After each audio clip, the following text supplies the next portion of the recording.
Hello fellow old schoolers, and welcome to the fifth match of the tournament of the Eel Castle Cup 2.0. In this match we'll follow my brew, the Mono-Black brew, going up against, the pilot dubs it Juzam-Geddon here. It's green and white and black with a tiny splash of red as well. And I'm 2-2 at this point in the tournament, so we are decidedly in the middle tables at this point. Just a 50% win rate after the last match where Troll Box just kind of knocked me down a peg. There's a holiday here, so I'm still waiting to get a hold of the other two cameras where we have a bunch of different matchups that doesn't feature me. So I'll try to get a hold of those as quickly as possible actually. Yeah, that's just the reason why we're following so many of my games in a row here. But let's check out the Juzam-Geddon here. We see the colors. The only red splash here is the Wheel of Fortune. Then we have some mana ramp with 4 on color Moxen and a Black Lotus and a Sol Ring and 4 Birds of Paradise, just to mana fix them. The creature base is a couple of Ernemgens, a couple of Juzam-Geddons, 3 Sushis, 4 Hypnotic Spectres, a couple of Agodian Pixies as well. They have a bunch of restricted cards here: Mind Fists, Demonic Tutor, Balance and Regrowth, along with that Wheel of Fortune. 3 Swords of Plowshares and a Chaos Orb, combined with a 4 disenchants here. A heck of a bunch of Sylvan Libraries, actually 3 Sylvan Libraries in this brew. And on top of those Sylvan Libraries, over at the right corner of the deck picture here, we have a couple of Armageddons. Now, usually Ernemgeddon is green, white, and sometimes with a splash of blue for power. This guy has made it with black instead, and have exchanged a couple of Ernemgens with the Juzam-Geddons, and then he has gained access to Hypnotic Spectres and the black power cards instead. So yeah, his plan here will be to get out a lot of his creatures. It's a bit of an aggro, bit of a mid-range deck, and once he deploys them, he'll cast Armageddon, and he'll bounce back from that Armageddon easier than other people, because he'll have those Birds of Paradise to mana fix him, along with the Moxen, and then he can just punch in with all his big fat beaters here. This is his sideboard. We have a Spirit Link, likely against Serendipity Freaks and other Juzam-Geddons mainly. We have the 4th Swords to Plowshares against aggro and mid-range decks, and a Divine Offering against artifact decks. Then we have like a single Minerals disc here. I'm not really sure why that's in there, because he has access to disenchants, but I guess he just want to, really try to just destroy the board state completely here. It's actually 2 Minerals discs. Then we have an Armageddon, the 3rd Armageddon. He can put that in if he's facing a bunch of Maces of Ith, for example, if he just really wants to punish the other guy's mana base. And then we have that Greater Realm of Preservation. It's, in essence, it's actually like a Circular Protection, but it costs double mana. But it works against both black and red cards. I imagine that would be brutal against me if he gets that in there.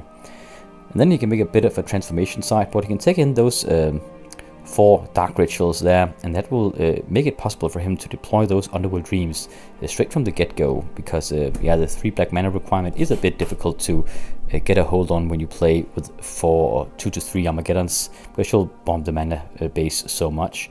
But with Dark Rituals, you can get him out pretty fast, and so he can get a burn effect through that. Let's take a quick look over my Mono-Black brew here.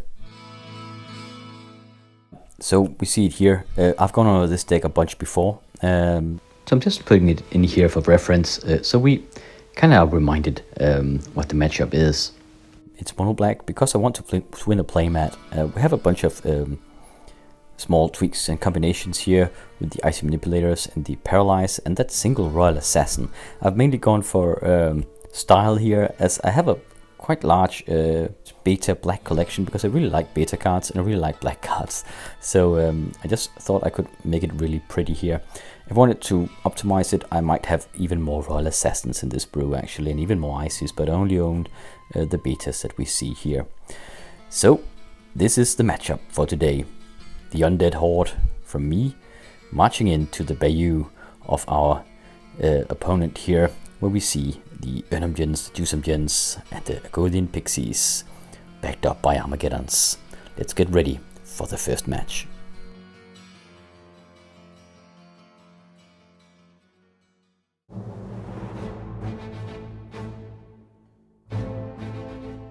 So it's match 5 of the tournament here with Juzam-Geddon on the left here on that black playmat, and me on the Sausage Queen playmat. It looks like I'm on the play here.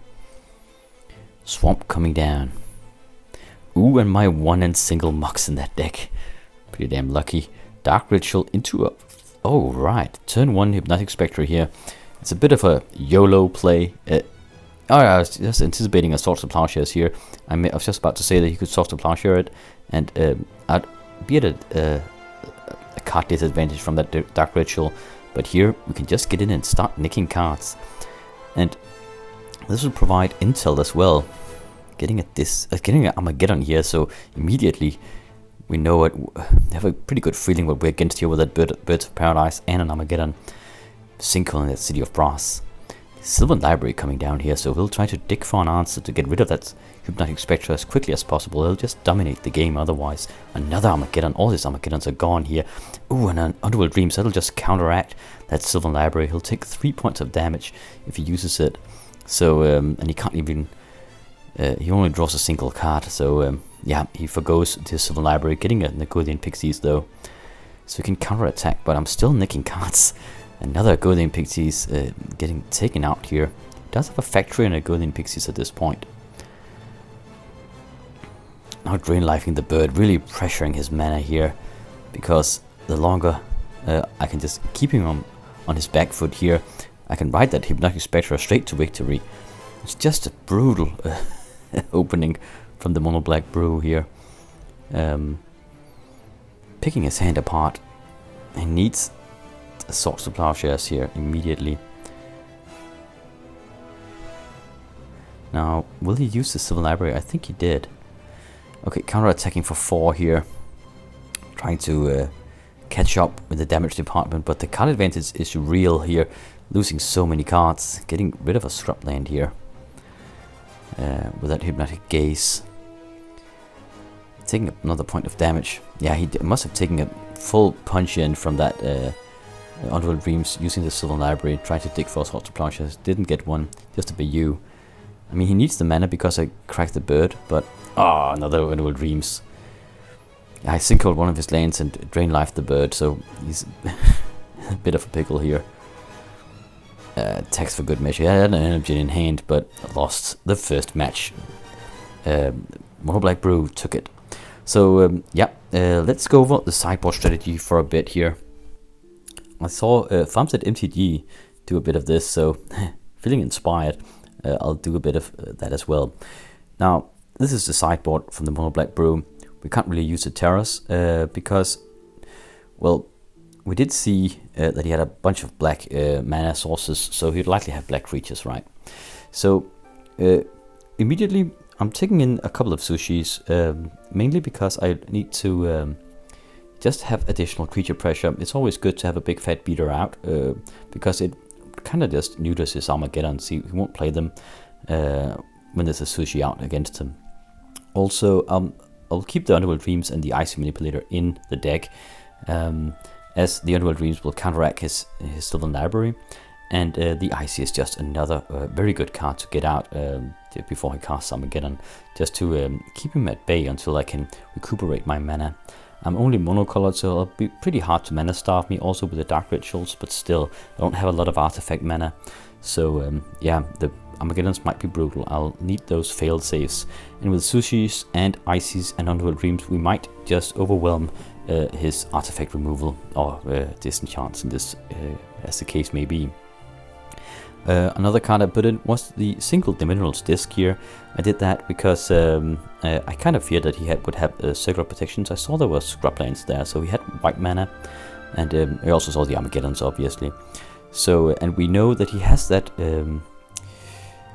Greater Realm of Preservation, and I will be I won't be surprised if he takes that in against me, because I can't remove enchantments as a Mono-Black Brew. Besides my Chaos Orb and now that single Minerals Disc. So the Minerals Discs get in there. And as the final card is a Pestilence, it's really good against his small critters.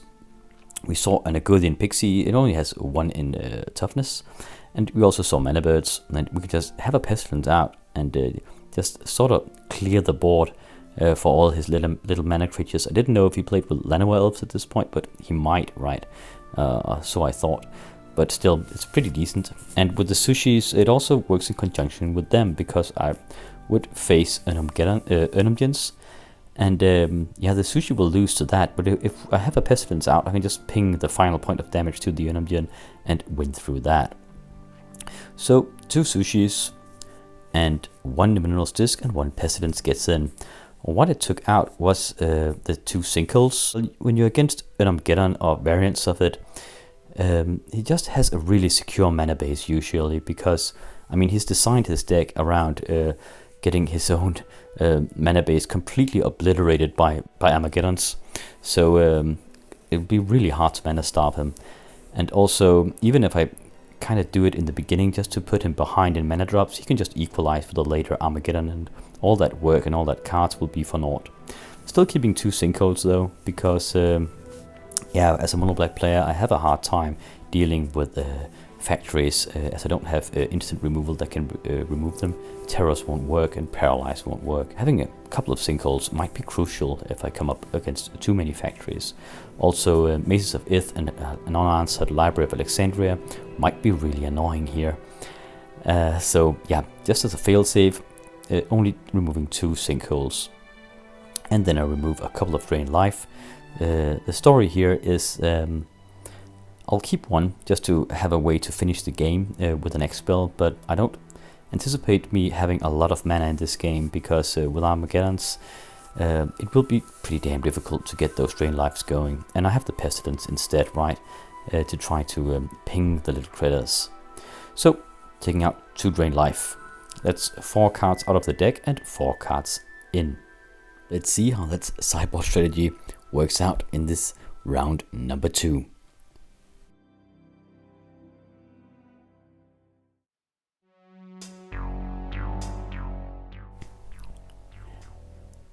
So in this second round I'm mulliganing actually. So we'll cut a bit forward while I shuffle the deck here. Didn't like that round 2 hand here. Let's see if we'll keep the second one. I don't like mulliganing below this. Okay, getting rid of a card here. We have a Black Knight and a bunch of swamps here. Almost entirely swamps it seems. No Dark Ritual. Playing a swamp here. I've gone over this a lot. Hang on. Factory Black Lotus. Turn 1 Hypnotic Spectre here, and there's a Black Knight. So he kind of reverse Uno on it here. Really fast Hypnotic Spectre against me, and I can't terrorize it because it's black and I don't have terrors in there. Ooh, nicking another Black Knight here. So and he has a factory. He can't pump his own factory yet, so I guess I can attack with my Black Knight, but it might be dangerous because he might counterattack. But what I didn't get with the opening of this match was that I was on the play again, and how the heck did that happen? And why am I on the play both times? Oh, he gets in with the Hypnotic Spectre here, taking a Sinker Vampire this time. 4th mana drop coming out. What do we have? A Sushi. Yeah, sideboarded that fella in. Good stuff here. I can't attack with the Black Knight anymore, even though I could block with the Sushi the counterattack, because yeah, he'll be able to pump his own factory into a 3/3. Take the Sushi back though, and the swamp back. What's going on? Okay, no. Okay, getting the Sushi out. I'm so behind in cards here.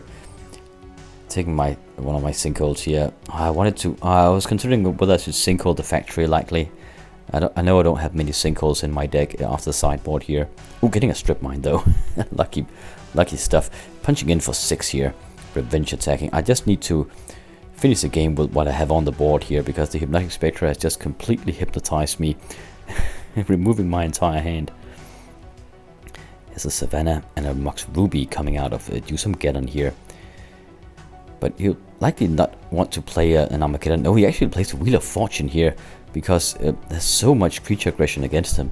So I get a full new hand after he's just taking it all away with that Spectre. That's kind of nice. Though I do get it. I mean, he can't take a lot of that punishment. I don't have any cards in hand, so the Hypnotic Spectre will only do 2 points of damage to me, and he can't block either one of my creatures because the Black Knight has a first strike, so he can't take it with him if he blocks with the Spectre. So he does this in order to draw into some kind of answer here, like a balance or a disenchant or something. Getting in with a Spectre, knowing that he can, yeah, likely pick one of my cards again. Takes this one as a factory. That's pretty bad. Would have loved to have that. Ooh, and he drew into a Salted Plowshare, removing my Sushi, putting me up to 16 points of life though. Alright, so we need to do something about that darn Spectre. I can't really, perhaps I'm paralyzed, but he does have a lot of mana. Mox Jet coming down here. No land drop though. Here comes the Black Knight galloping over here. He's done a ton of work in this game.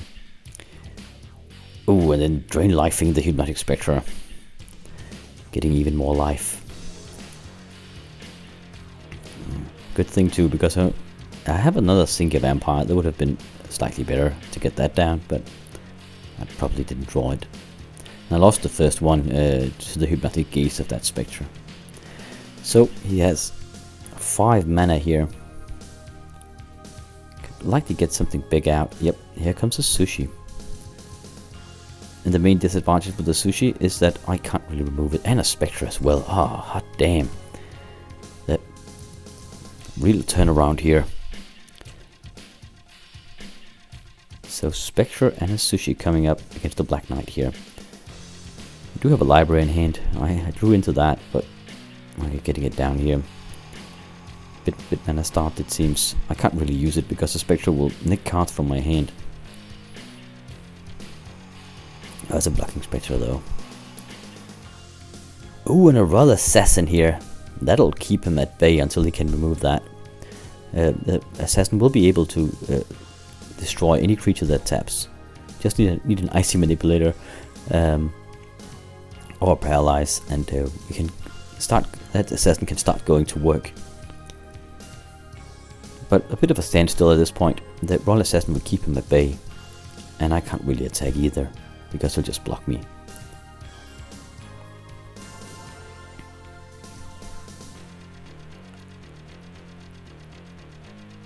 He's giving it a good think here on how to break this stare down. I think from this position I'll just save up to the library if I can make it work. Oh, okay, so he attacks with everything. I'll block the Hypnotic Spectre with my Hypnotic Spectre, let the Sushi in. 14 points of life left. Then he regrowths his Swords to Plowshare. Oh, and Swords to Plowshare is my Rather Assassin. So Sushi against the Black Knight at this point. Oh, there's an Egolian Pixies though. At least I can still block it because I have First Strike and I'm not an artifact. With that Black Knight, I mean. But the original plan with saving up for the library doesn't work anymore. We need to commit or we'll be overrun. Another Sushi coming down. And then I'm tutoring, huh? Yeah, what to take here? If he has a lot of cards in hand, I could just opt for a Mind Twist, I suppose. Other than that, I don't know. Perhaps a Sinker Vampire. I mean, the board state is a bit locked again. The Sushis and the smaller creatures will just annul each other. So getting out a Sinker Vampire from this position just to fly over the heads of those, that's Sushi and Egolian Pixies, just needs to touch base 3 times. And that'll be game. So that could be a viable option as well. Let's see what I ended up choosing here. For now I'm tapped out, so passing the turn back to him.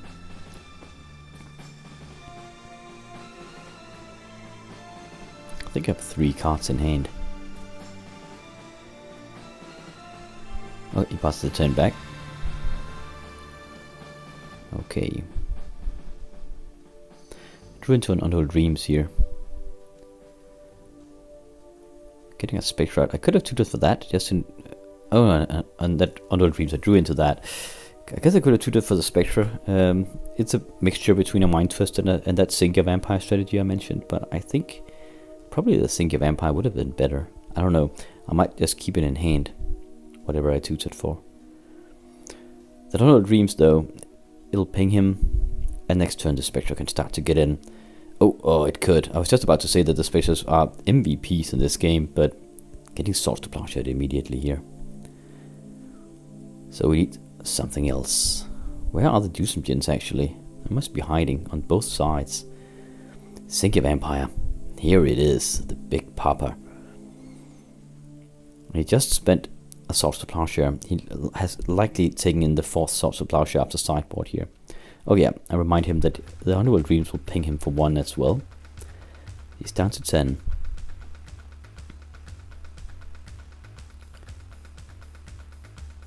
Getting a little bird out there.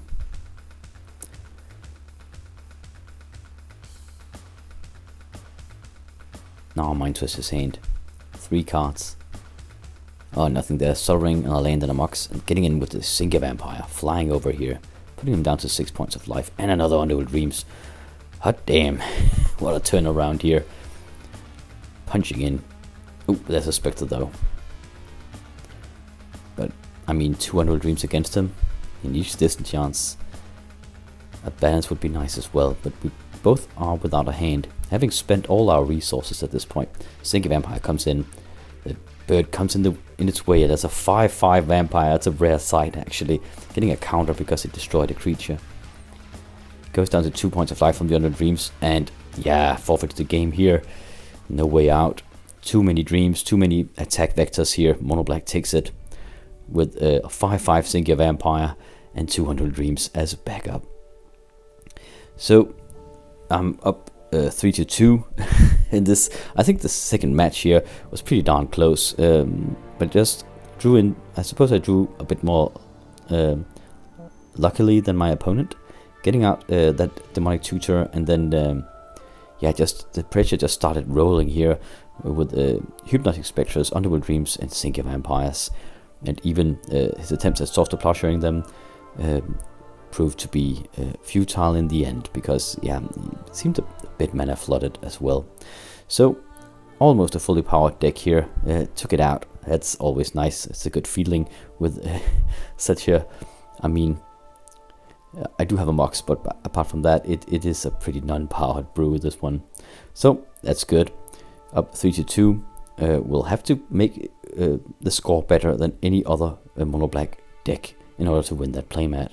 So I'll get up another video as soon as possible for you guys. I don't know if it'll be one of the games with the Mono-Black brew, or if we'll dip our toe into one of the other cameras if I can get a hold of them. Thank you for watching this one, and I'll catch you in the next one.